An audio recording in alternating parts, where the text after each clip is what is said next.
काल रत्नागिरीमध्ये संध्याकाळी 6 आणि 7च्या सुमारास एक अतिशय मनाला वेदना देणारी घटना घडली। एका गाडीतून एका गायीच्या वासरूचं डोकं हे रस्त्यावर पडलं। तिथे जो उभा होता त्यांनी ते बघितलं। मग काही गोरक्षक जमले, गोसेवक आले, त्यानंतर मग पोलीस आले मॉबला कंट्रोल करण्यासाठी।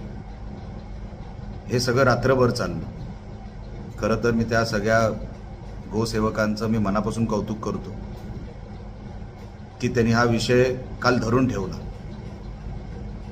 रत्नागिरीमध्ये अनेक वर्षांपासून हा धंदा सुरू आहे, मला काल कळलं। माझी प्रशासनाला एवढी विनंती, आज विनंतीच करतोय, नंतर करणार नाही। जर हे सगळं आठवडा 10 दिवसात तुम्ही थांबवलं नाही,